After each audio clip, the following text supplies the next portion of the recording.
untuk menyampaikan ceramah beliau. Majlis dengan segala hormatnya mempersilakan.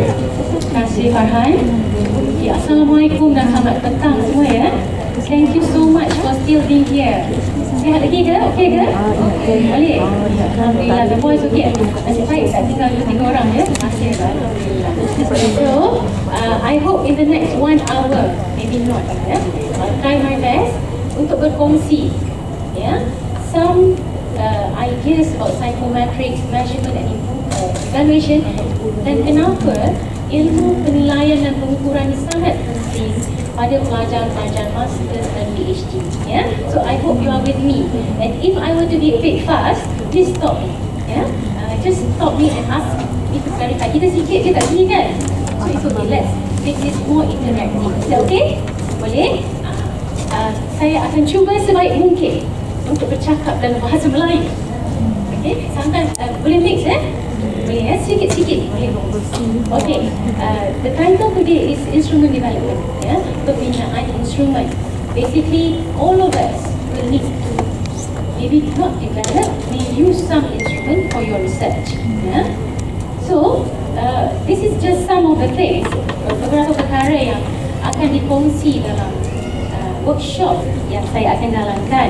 Normally, we look into the fundamental principle of measurement, asas-asas pengukuran, ya, measurement concept, and hopefully, if you were to attend, insyaAllah we'll cover this part, ya. Now, you will be asking, do you need to be here for the next 1 hour to listen to me bring the event? Okay, very simple.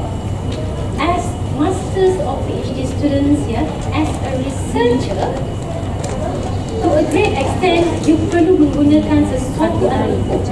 Betul? You will need to use some form of measurement so that you can manifest whatever ideas or benda yang nak cari itu dan come up with some solution to that. Yeah? If you need to use instrument atau satu alat ukur, definitely you need to be here. Yeah?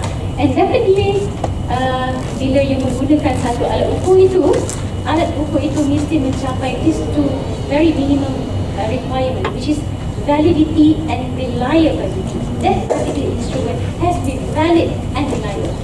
Mesti mempunyai satu keesahan dan kepercayaan yang tinggi. Okay, we'll go through this later. Yeah. Then definitely, as a researcher at masters and PhD level, you bukan nak buat calang-calang kind of statistics if you were to use qualitative data, ya. Of course, you nak pergi, you nak dapat data yang memampukan you untuk membuat statistik tahap tinggi, not just mean, median, not just distributed statistics. Definitely, you will need to go beyond that, ya. And definitely, it's like a trend now, ya, PNS, stuff like that. So, untuk memampukan you menggunakan that kind of statistics, ya. Jadi, kita memerlukan data-data itu di-prepare, I cannot find the word, untuk mencapai that minimum result. Okay? Alright, this what drives me. Ini yang someone was asking me, what drives you to go into this field? What drives me is I'm a teacher. By nature, saya always felt that I'm a teacher, cikgu. Bila kita seorang guru, your one mark will decide the future of your student. So, ask ourselves how fair we are in making judgment of our students. And if you are an administrator, especially ujung-ujung tahun ini, ya, kita akan buat penilaian pada kita start, ya. To what extent are you fair in making that judgment? What are the tools or what are the assessments or what are the, how valid are those things for you to make that judgment? Because whatever you do as a researcher, as an administrator, as a decision maker, that's your answer to him. So that drives me. To some extent, we are not perfect, but to some extent, what do we do to make sure that the instrument, alat ukur yang kita pakai itu mempunyai satu keesahan dan kepercayaan yang tinggi, ya. So, if that's what your intention. So, because at the end of the day of your research, you akan buat satu conclusion, you akan buat recommendation, and everyone else akan say, yay, this doctor. When the conclusion is based on satu alat ukur yang tidak boleh dipercayai, you are responsible for whatever decision or conclusion to make, ya kan? So we must make sure that we have that integrity from A to Z. Ya?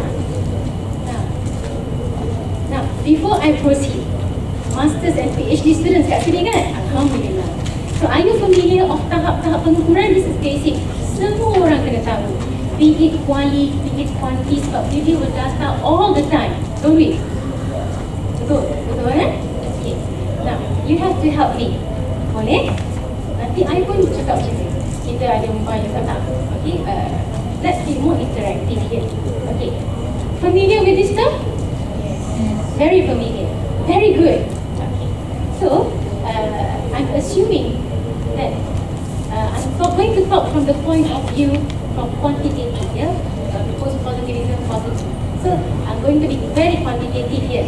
So, bila kita cakap pasal data, yeah? Semua kita deal with minimum four type of data.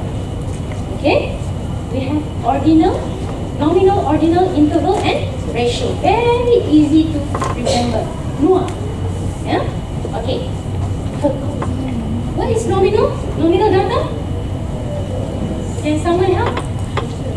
Sekejap. Saya belum sempat pengenalan. Lupa. Okay. Engineering field. Boleh tak angkat tangan sekejap? From the engineering field. Or science, pure sciences. Okay. From the art sciences. Okay. Social science. Economics. Medical. Alright, understood. Now, semua bidang semua deal dengan data. So let's get to know your data. What are nominal data? The thing is, with us, kita collect saja data without understanding what kind of data. When that is so crucial, because that kind of data, the style of data that you collect will decide you mampu tak nak buat statistik apa nanti. So without you understanding your statistik apa yang you nak guna, data mana nak guna nanti, you collect the wrong data. Okay? Very simple. You should be collecting interval data for age. Interval data. Continue. But at the end of the day, you just collect categorical data. So you cannot do certain statistics. Okay? So let's just start. I'm just sharing this, yeah? Simple saja. What are nominal data? What is nominal data? Data nominal. Jantina, lagi? Lokasi. But what is nominal data? Ada tak orang pengukuran kat sini? Kalau ada pun tak nak mengaku. Ke? Okay, what is nominal data? Jantina, semua? You collect tempat, you collect all those things. Okay, basically nominal data is just naming. Data yang nama saja. Dia tak ada value langsung. No value to the data. For instance, I have this boyfriend of mine, yeah? Pakai baju nombor 7. Ingat betul. This is wallet, yeah? So number 7, for that particular shirt does not carry any value. Okay? So it's nominal data. Another example, kereta 7890, 7899 kan? Ada value tak? Ada lah value kalau nombor 1 tu kan lagi mahal sikit. WWW2 dapatlah in terms of monetary value, most probably.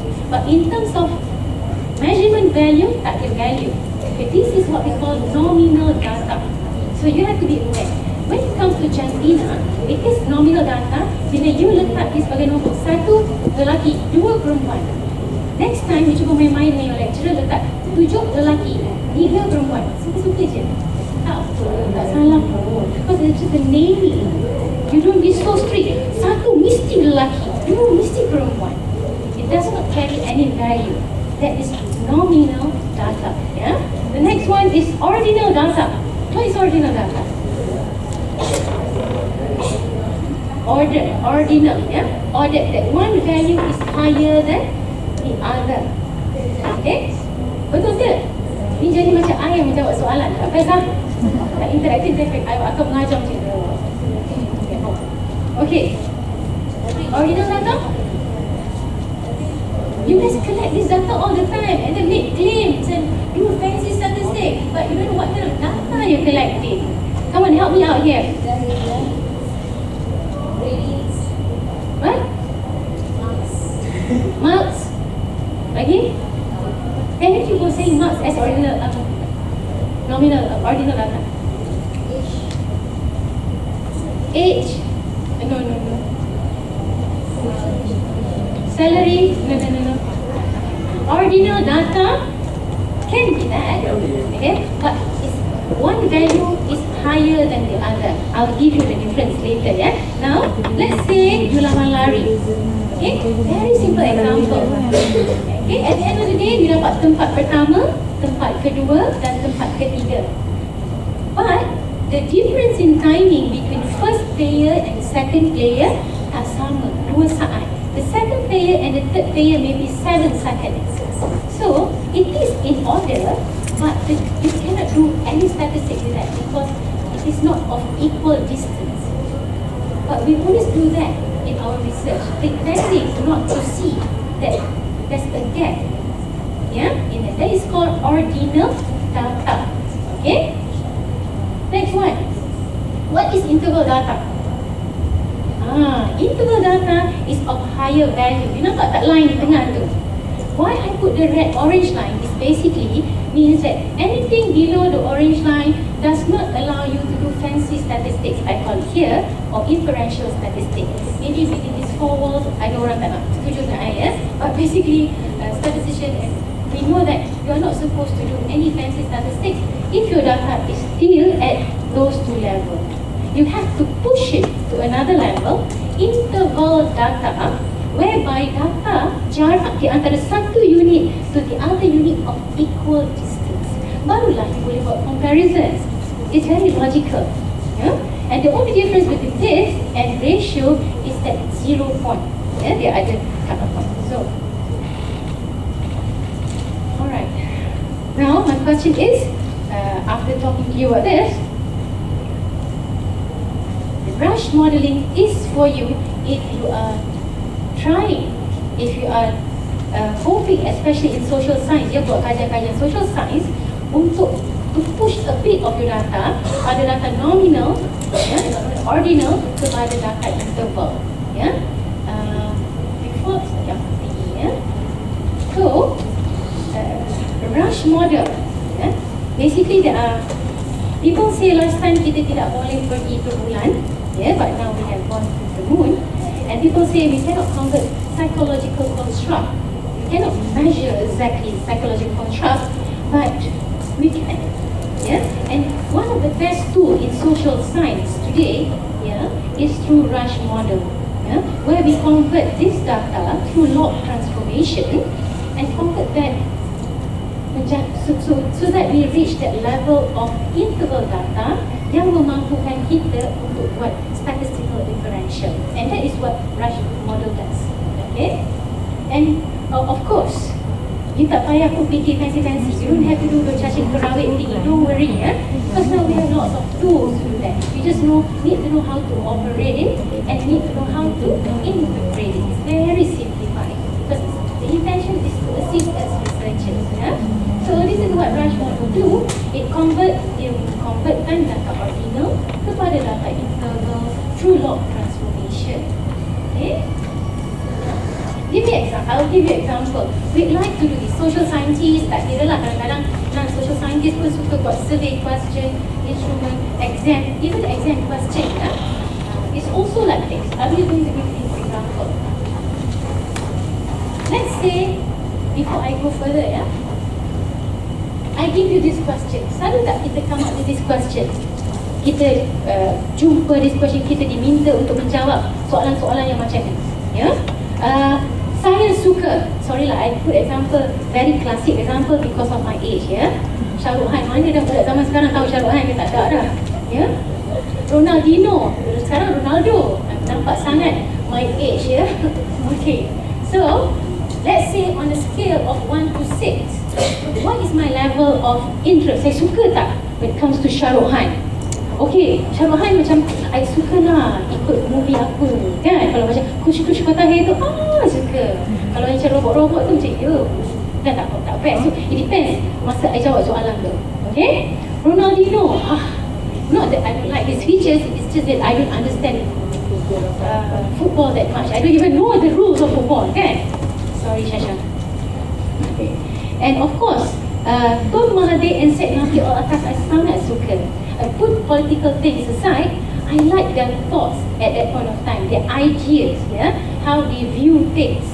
It's like 10 years ago, okay?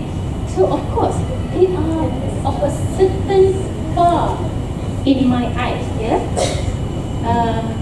But comparison to Anwar Zain tu macam, I sangat suka Anwar Zain sebab dia kata dia boyfriend I kan macam lelaki ini adalah untuk you kan.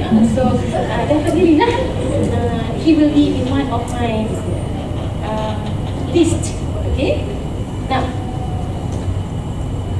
what I'm trying to measure here is not suka. When I throw out, I have a very clear psychological construct behind. Basically, sebelum kita buat research alat instrument, most important part is the theoretical part. Yeah? So behind this is to look into the inclination of the respondent towards celebrities related ataupun people, thinkers.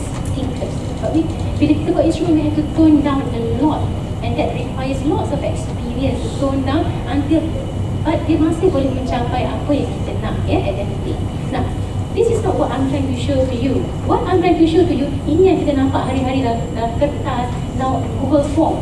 But in reality, this is what happened behind. Okay? Pada sangat tidak setuju tu, jarak dia sangat berbeza. Okay? Can you follow me? Kalau tak follow pun cakap, ya? Yeah? Okay. Now, remember I told you Shah Rukh Khan, my interest of Shah Rukh Khan, it depends on which movie I take. So, my suka dengan tidak suka dan sangat tidak suka jarak dia macam tu lah, jauh-jauh kan.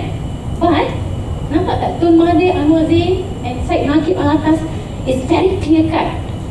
Sangat tidak suka I jauh pada sangat suka I, because I'm clear with my thoughts, I'm clear with my ideas that I like these people. So it's very clear distance. So these are psychological things that happen inside your brain. These are the things that you want to measure. Kan, you nak mengukur. So kenalah buat alat ukur. Some student dia kata, alah buat instrument ni sekejap je, buat survey sekejap je, buat test sekejap je, 2 minggu dah siap. Yes, when you cut and paste. Normally, psychometrician we develop about 3 years. Baru kita berani claim is a valid and reliable instrument. Kalau buat seorang, kalau buat ramai-ramai mungkin 1 year. If you have like 2 million in budget. For students, it's a training process and it's okay. Kita nak belajar, validate instrument, nak belajar buat instrument baru. Okay? So, how are we able to convert this psychological construct yang sangat jauh ini menjadi of equal distance supaya kita mampu untuk buat statistical analysis statistics, ya. As I mentioned just now, dulu akan tetap lebih bulan sekarang nak boleh 1878, ya. Charles Sanders has already done this calculation, and this is why nowadays we can convert psychological construct, yeah, into something that is measurable, yeah. Okay. So in my lecture, in my workshop, you will be learning the art of instrument development based on rasch model, yeah? Okay, this is just a sharing, yeah. Now, kenapa you nak mengukur? Just a question. Why do you want to measure? Ada yang tak measure ke? Okay. Qualitative researcher berapa orang kat sini? Qualitative. Good. Qualitative is very tough, yeah? Because you have to conceptualize. Anak murid I PhD semua dipaksa rela buat qualitative. Okay? Now, bila you kata you got quantitative, definitely one of the most important aspect is pengukuran, measurement. You will definitely have some tools. Now, kenapa you nak ukur? Value. Okay, lagi. As a researcher, kenapa you nak ukur? I'm really asking you, kenapa you nak ukur? I'm not, bukan akak-akak ni dalam masjid.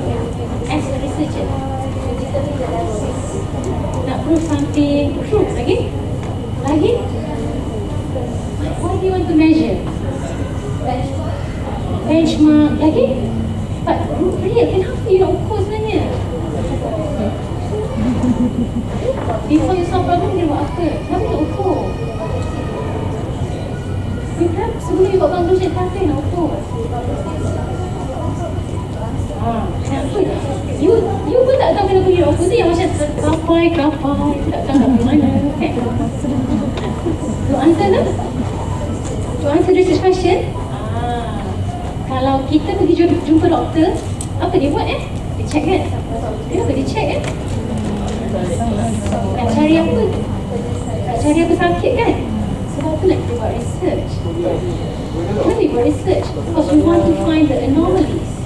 You want to find what is wrong so that you can make advancement to that research. You want to do something, you want to improve, you want to innovate. Betul? So one of the main purpose of measurement is to find anomalies. Kau tidak? Why do you want to do it? Kan? I felt that way, and most of us also. Besides, of course, to come up with all the things that you mentioned just now, which is true. Second question, what do you measure? As a quantitative person, these are some of the things. These are some of the things that you're familiar with. Betul tak? Some of you call it traits. Some call it variables, some call it attributes, some call it construct, properties, and then you get confused. Congratulations, welcome. Mind blown, Sebenarnya ini adalah lawak-lawak television saja nak make you confused, so that we look slightly intelligent. It carries the same meaning basically. It depends on which world view you're going to look at. Daripada buku mana you baca. So if you happen to read from a quantitative, post-positivism, positivism mindset ni, dia akan cakap construct, variable, construct. It happens to be from social science ke psychology, they call it traits. So don't get confused. Basically, things are carrying the same element to some extent. So what you are measuring at the end of the day is the construct. Element you do. And this particular construct has to be on a continuum of more or less. Kalau tak faham pun tak apa. Come to my class. Okay? Now,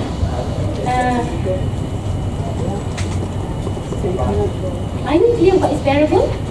What is construct? So masa I habis PhD pun I tak clear lagi.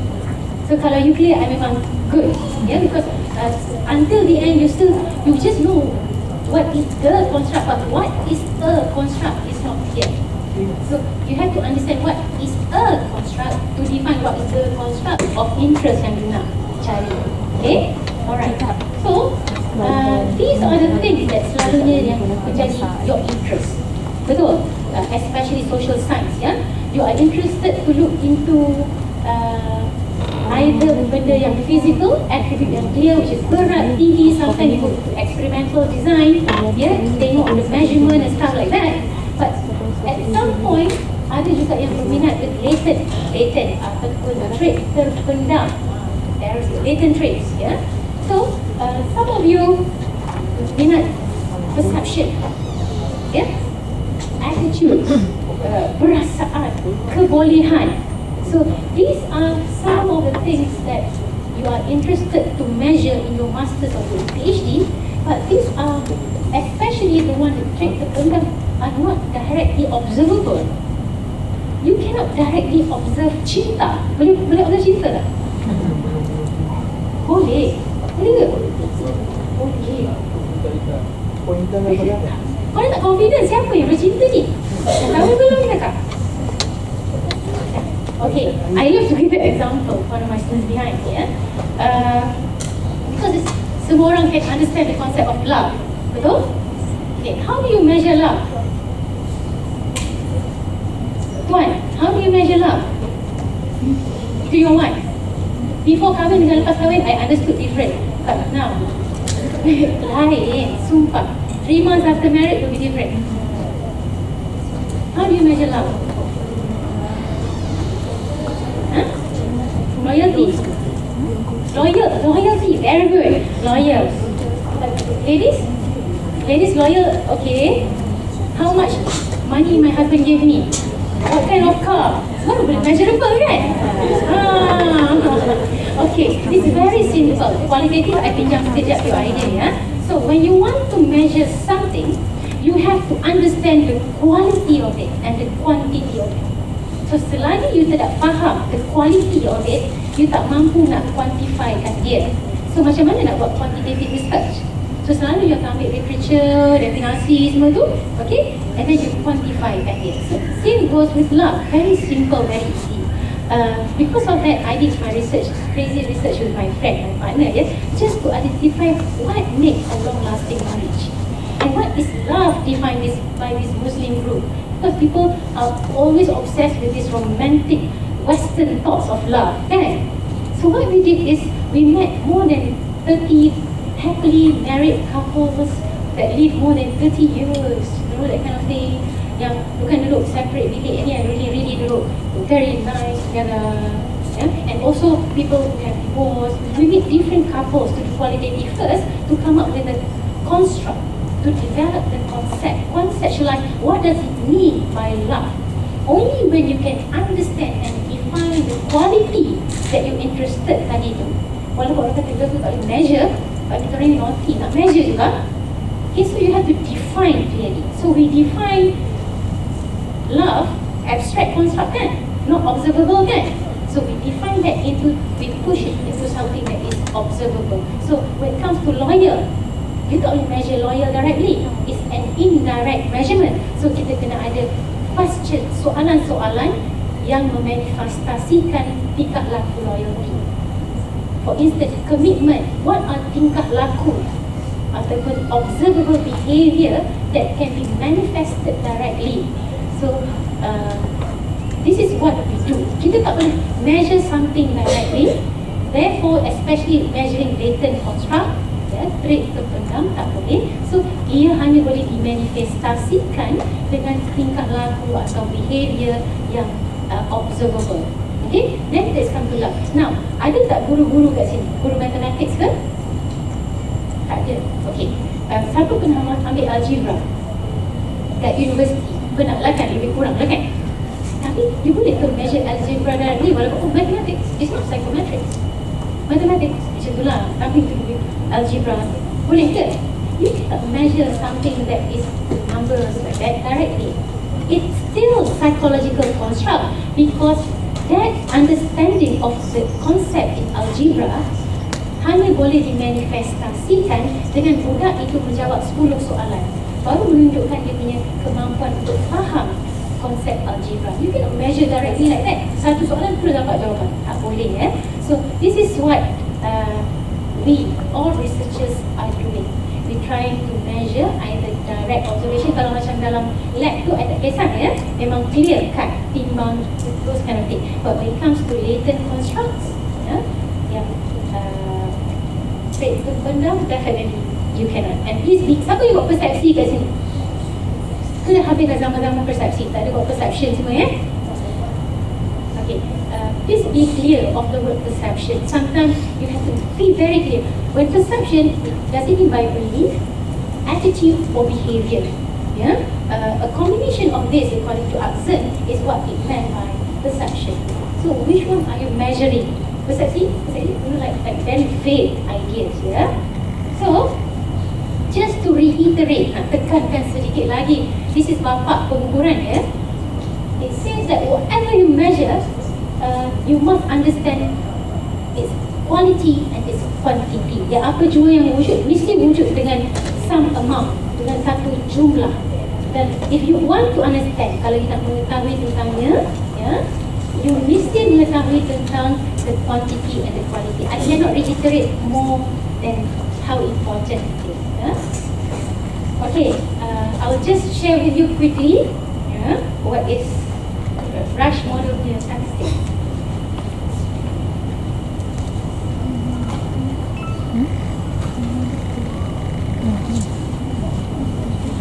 Okay, oh tak ada?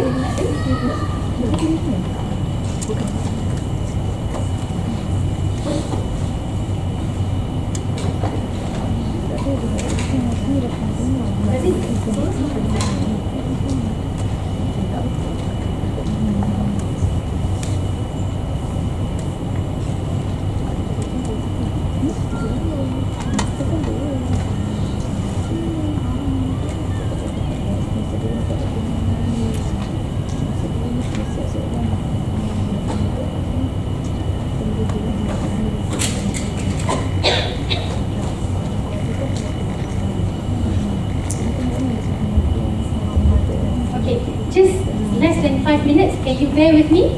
Sebenarnya nak belajar rasch sekejap je. Trust.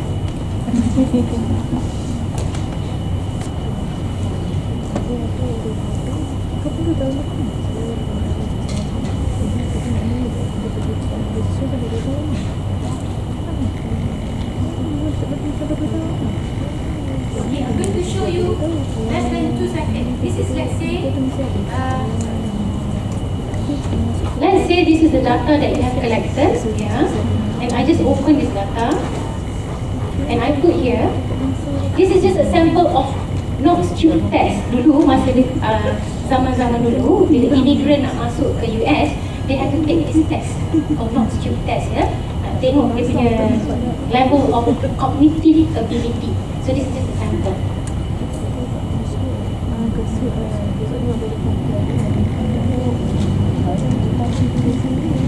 Okay, these are the kind of statistics that we normally do, and that's it. Less than 5 seconds. Apa tadi tu nak sebelum sangat tu, I dah siap all the rasch model statistics. Sebenarnya dalam belakang ni ada banyak lagi, and from these statistics,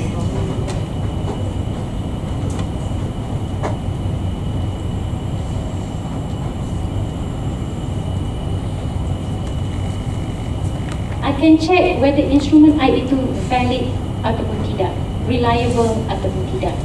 Okay, so sebenarnya I kongsi dengan kadar yang secepat ini to show you that doing rasch model is not that difficult. Yeah. Okay, there's one point that I forgot to ask you just now. Do you understand the concept of valid and reliable? Good. What is valid? Validity? Apa? Perfect. It measures what it's supposed to measure. When you say you are measuring, that's job satisfaction. Tiba-tiba soalan you cakap pasal something else. So you are not measuring what you're supposed to measure. Yeah? Macam another thing is that soalan SPM at Maths this year. You are teaching something else, and at the end of the day you measure something else. I can question the validity of that exam, not the quality, but that validity for that particular group of people, because instruments are very peculiar, very specific to which group you are designing it to. So validity is measuring what you're supposed to measure. Okay? Reliability. What is reliability? What is reliable? Help me. Reliable. What is reliable? Reliable means dalam konteks research, ya, consistency. Maksud dia, kalau instrumen you pakai dekat Bali ke, you buat dekat Sabah ke, dekat Kuching ke, dekat KK ke, dekat KL ke, kalau bagi to the same group of similar ability person, result dia tak boleh lari. Are you clear with that? Consistency. Kalau bagi kat top students in all the states, their result should not differ. The level of difficulty of that alat ukur tidak patut berbeza. That's what does it mean by consistency. Consistent. That means result dia akan consistent for that particular group. So these are the two criteria that you need to make sure you meet first before you buat any interpretation. Okay?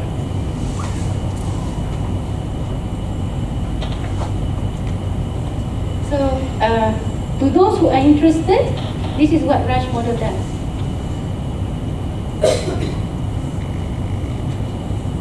Dan interface dia sangat mudah, because yang design ini adalah Mike Clinical.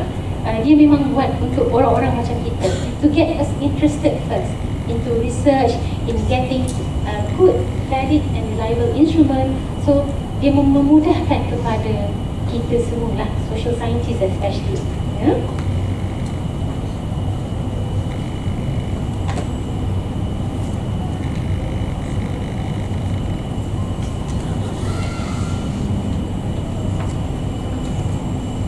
Okay, now this is going into rasch model sekejap. I still have half an hour. Can you bear with me for a while? Okay. What do you see? Apa yang you observe?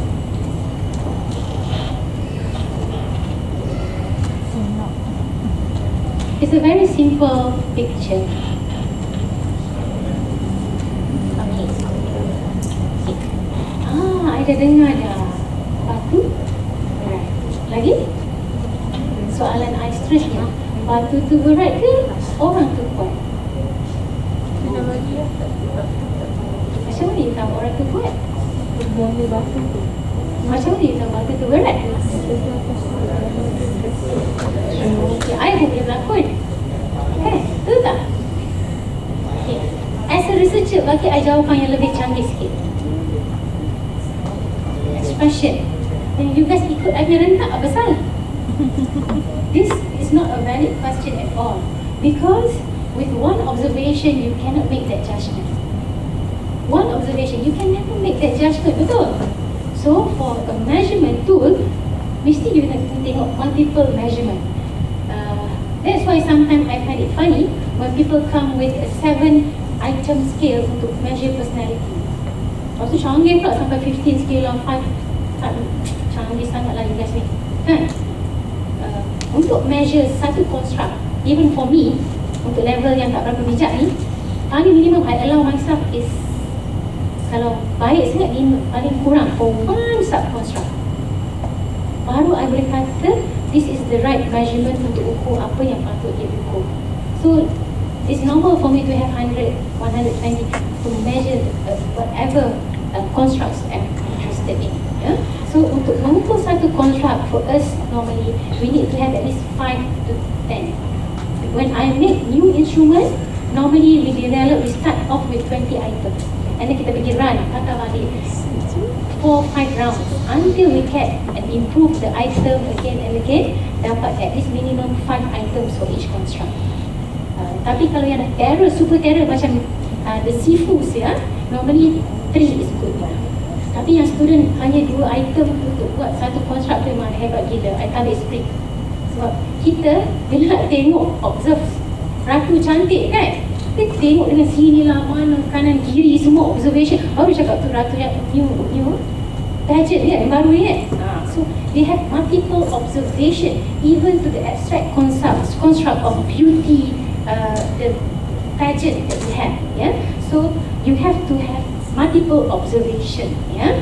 So when you develop an instrument, these are the things that you need to observe. And in rasch model, we look only at 2 variables, 2 elements, 2 parameters, which is the difficulty of the task and the ability of the person.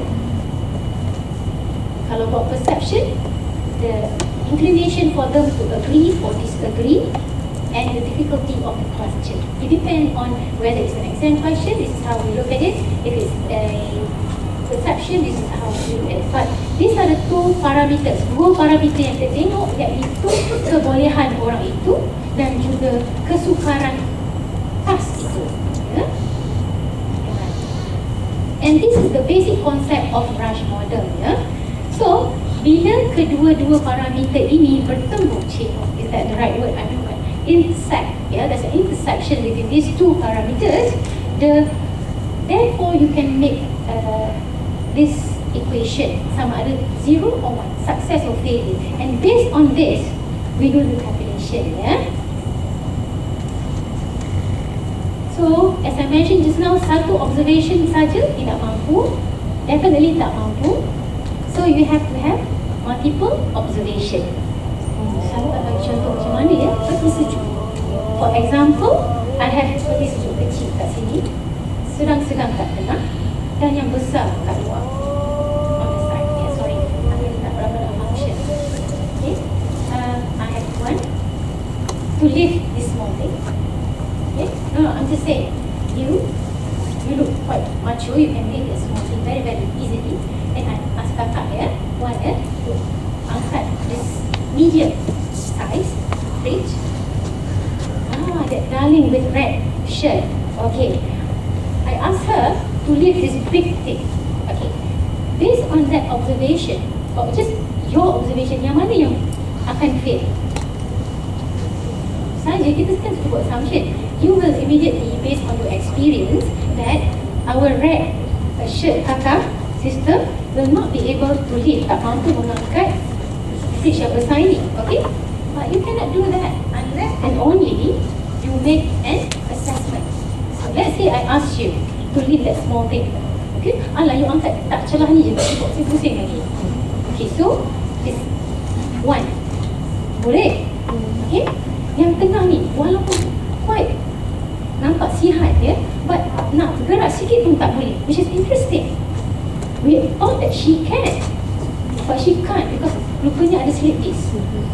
Okay, and the beautiful lady on that side, you lihat dia kecil, you tertipu sebenarnya dia ada superpower. Tiba-tiba dia angkat and put just like that. Okay, only with that multiple observation can you say and make assumption yang mana paling berat ataupun orang mana yang mempunyai kebolehan yang lebih. So you have to have these two parameter ini untuk intersect for you to make that assumption. So this is the easiest way for me to explain to you how rasch model works, yeah, behind the scene. Okay, ini adalah sedikit-sedikit saja interpretation of rasch model. Tak boleh banyak-banyak, nanti semua lari tak nak masuk kelas I, ya, untuk buat instrumen, takut ni. So this is the very fundamental concept of rasch model. That means kalau kebolehan orang itu melebihi daripada difficulty of the task, it's logic. You have more than 50% chance of success. Am I correct? Logic.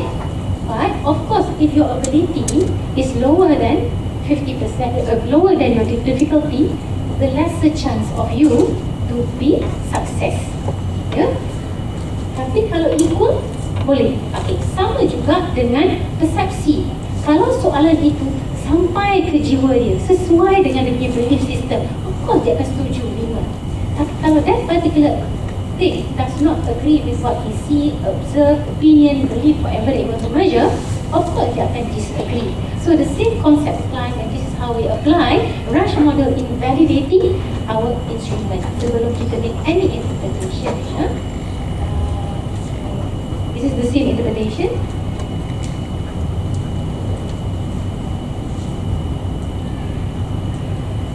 Alright, this is the cacing kerawit of what happened behind the rasch model. Yang tadi I tunjuk kat you macam mana nak calculate tu kan. Apa dia guna the instrument, the wind step tadi tu, the tools yang I tunjuk. Basically belakang dia adalah cacing kerawit macam ni. Tapi cacing kerawit ni, this is just one model. You just need to tell the system, oh, I'm using this for this purpose. I'm using this data. Can you help me to find this statistics? Okay. Or I have this particular data, categorical data. Can you help me to find? So basically behind that, so that you tak takut, it's just something like this. Okay. And tadi someone mentioned about marks, markah kan? Untuk guru-guru, all this while kita selalu assume that kalau 100 markah, 100 markah lah. That's how we see things. If it's 100%, it is 100% on a scale, on a ruler is 100%. But in reality, the ability of your students and the markah are totally different. Yeah? So, it's very easy untuk dapat markah 30 ke 40, 20 ke 30 because tak susah untuk cognitive ability dia. But for 80 to 90, it's very difficult. Maybe he has to put more effort, like 3-4 hours extra. Yeah. So these are the things that rasch model are supposed to assist researcher. How we can put this scale into a scale of equal distance. Yeah. So kita kena tukar data-data yang ordinal tadi tu menjadi data introvert, ya, untuk melayakkan kita membuat inferential statistics. Okay. So this is what rasch model does. Baru sampai conversion je, tak ajar statistik lagi.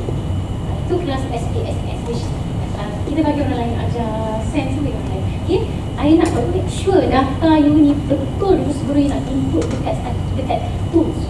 The thing is, mulut tak baik. Tapi kalau you put rubbish kan sama. You must make sure that you have quality data first. you collect the right data first, and you input the right data first, because you have to answer to him in making whatever decision at the end of the day. So orang akan baca thesis you and make lots of interpretation in your thesis. And good luck. So this is what rasch model do. This is common tak score. Kita boleh score, kita tak boleh measure, ya. But we convert it through log transformation into a scale that we call logic scale. Is log transformation. Okay. And the distance between 0 to 1 and 99 to 100 is of equal distance. Barulah kita boleh buat comparison. Okay. Example, some more example.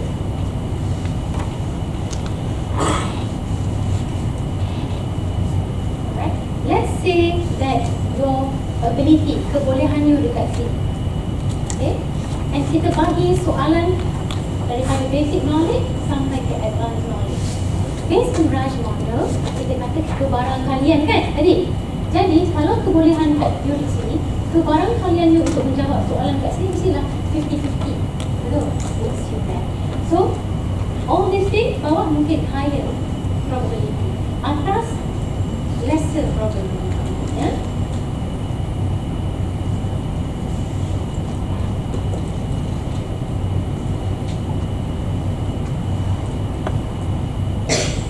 Chances of getting it right and getting it wrong.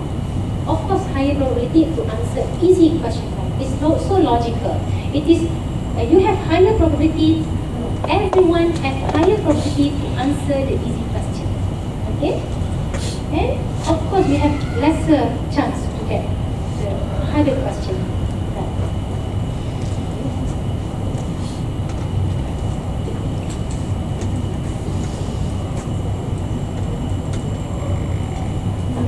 Just going straight now to this. Dalam rasch model, dia ada banyak sub model dia bergantung kepada data-data yang you ada. Ya, so kalau you ada data dichotomous 0101 tu, kita cakap kat komputer tu, sistem tu boleh tak kita pakai this model. Kalau kita ada rating scale, ya, sebenarnya this is enriched. Dia paling tak suka orang kata rating scale. Ya, dia panggil ordered category sebab the other category is higher than the others. Tapi in general knowledge kita panggil rating scale because you always use it, kan? So ini adalah cacing kerawit passage. So kalau you pakai rating scale, kita cakap ke komputer you, please use this. And this is Mike clinical. Mike buat many percent.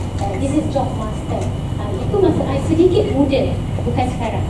Sekarang dah 20 years after. And this is span right. So in rasch model, there are different models according based on your data. Yeah? And if you are interested to have more quality data before you kickstart your research to come up with valid and reliable instrument, then rasch model is the answer to allow you to have the data that's needed for data tahap tinggi. Yeah? And don't worry, kita ada banyak instrumen kat luar, WinSet, Reset, RAM, Compress data to do all this. Yeah?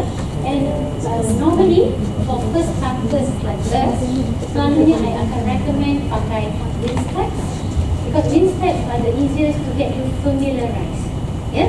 RAM tu sedikit statistik. But if you are a statistician ataupun ada that inclination, then go for RAM. RAM ni mahal, it's 2,000 plus. WinSet is the cheapest one and can analyze about 1 million data. So it's amazing. Yeah? And I think about RM300 macam tu saja. It's 92 US, something like that. Yeah? So to conclude, whatever that I mentioned to you, we talk about the 4 levels of data tahap pengukuran. NOA, ya, je parler en français. Je sais semua. Nominal, ordinals, interval, ratio. Okay?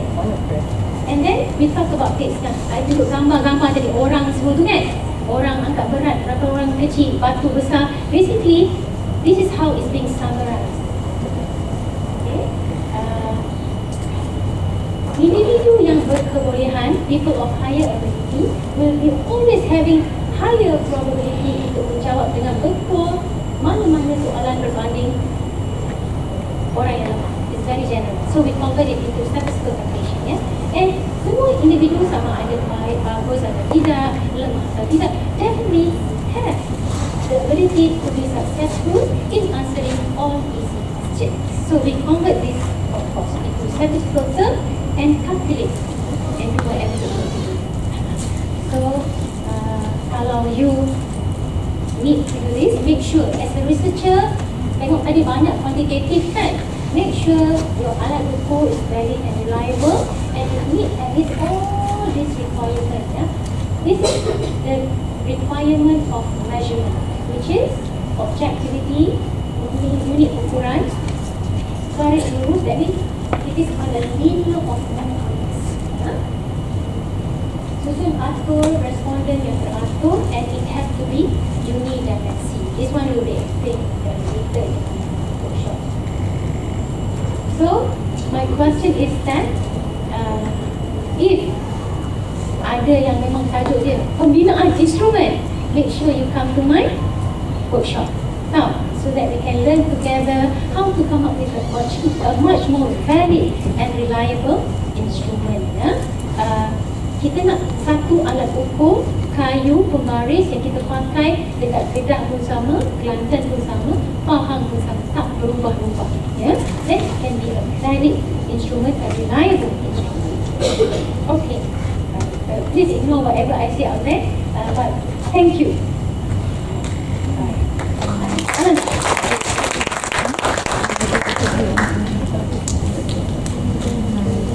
No question? Yes, I do.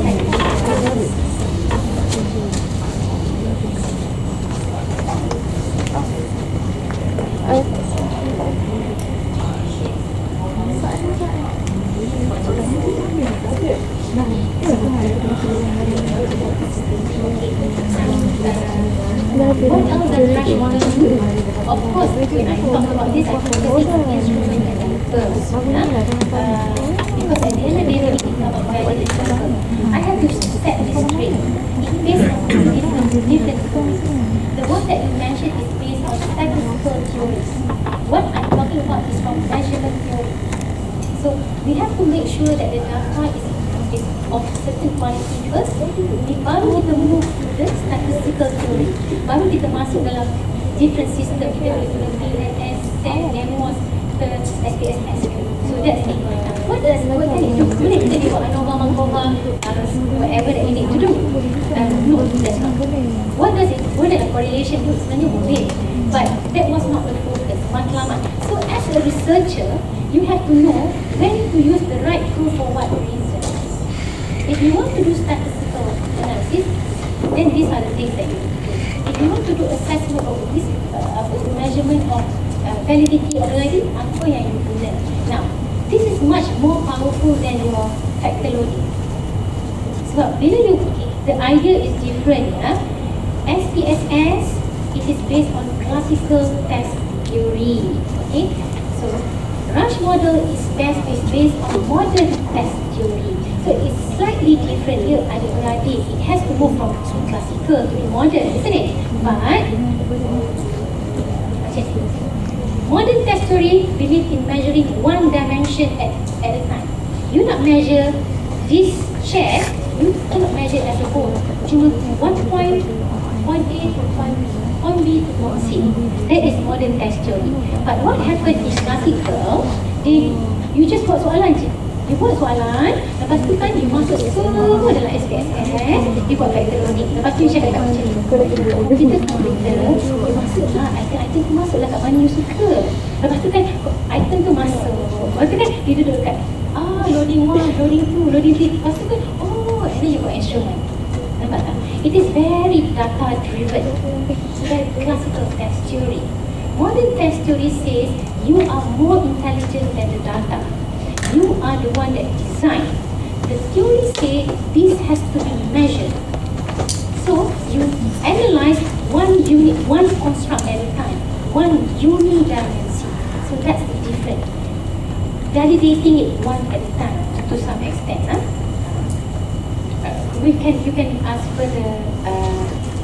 Yeah, and then of course we can do differential item functioning. Then we can do differential test functioning. So we have different assessment besides just, but that is a bit advanced. Other than that, yang I bagi ni basic. Sebenarnya rasch model also kita guna untuk tengok biases. For instance, macam gymnastic is being used in Olympic once, yeah. Of course, it's great controversial. Gymnastic is very sensitive. It depends from which region you datang. Russian, China, US ke Asian. So kan, at one point, this particular crazy guy did analytics using rasch model with the first step, yeah. And we can identify how the assessor judge is very biased towards this particular group of people. So those are some of the things that rasch model can do, but definitely not. The purpose is not to do inferential statistics in such a way. Either yes.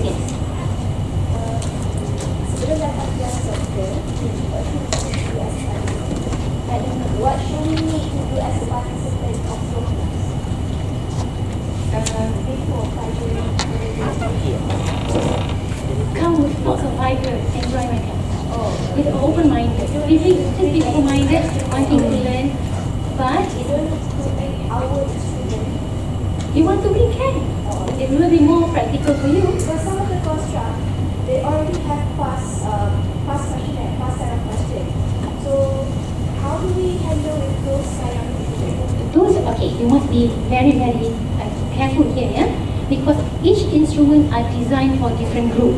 Even leadership. You can all leadership, you pakai ambil je. Sometimes that leadership is meant for supervisory level, not at the POD level. So you have to be careful which instrument you take and what that particular instrument is designed for which level of group. Then therefore kita kena buat validation balik. Any instrument that you take from outside, bila nak guna untuk research you have to go through the validation process. Sesuai tak untuk guna for your particular group. So you kena cari people yang lebih kurang sama with your target group. You kena buat that process of validation. Dan kalau you boleh bawa, you can bring that data in my class, it can be very helpful to you. Sebenarnya my class is more of awareness. Macam mana nak buat instrument based on rasch model supaya at the end of the day you tak kena reverse balik. Maksudnya design process itself, conceptualization itself. How to put the term love to on the continuum of more of that. How do I conceptualize, manifest more of that feeling and lesser of the feeling. The item development, the design. So those are the things that we look at.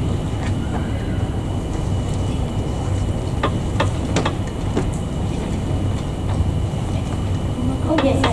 Hi, my name is Naveen. Yes.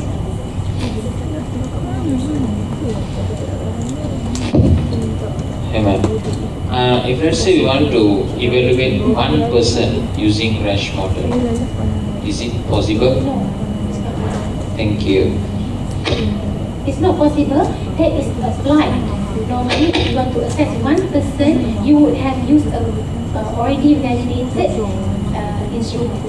You just take any instrument outside. But this is meant for researchers like you. Sometimes you use a conceptual framework in your research, a combination of different concepts to measure whatever you want to measure.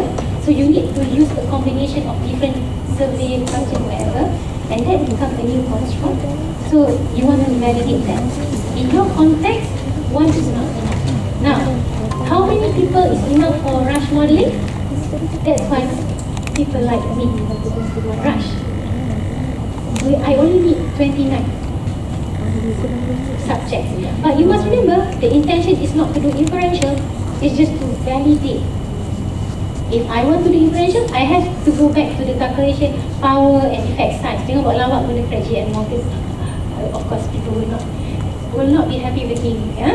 Tapi bagilah nampak intelligence sikit. Masuk PhD tu, gunalah calculation. Susah sangat guna apa? Computer punya calculation, ada calculation, sample calculation online kan? Adalah effect size. Tak payahlah guna 375 Freddy and Morgan tu. Okay? One, dah hilang.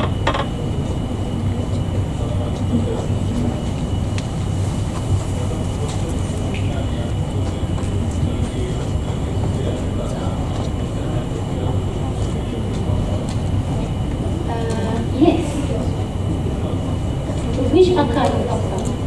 Dia ada dua level of pakar. Satu pakar construct, satu pakar psychometric.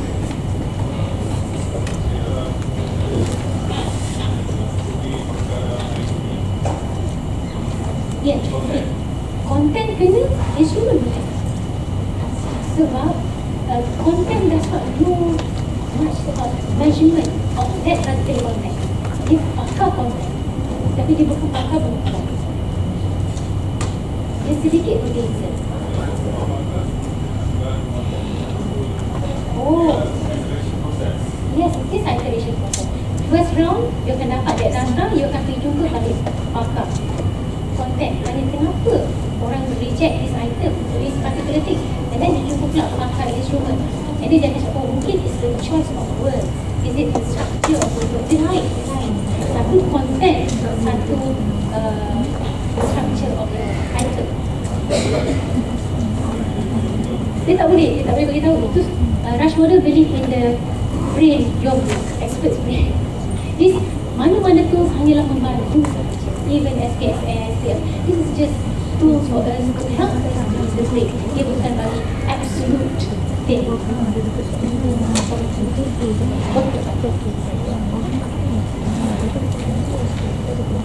Any more question? Tak ada dah. Okay, so insyaAllah kalau siapa yang berminat jadi ke next week? Jadi ke workshop next week? Jadi? Tak tahu lah. It depends on how many people are there. But hope to see some of you there. Ya? InsyaAllah. Okay, with that, thank you. Kalau salah tu minta maaf. Ya, whatever good come from you. Assalamualaikum.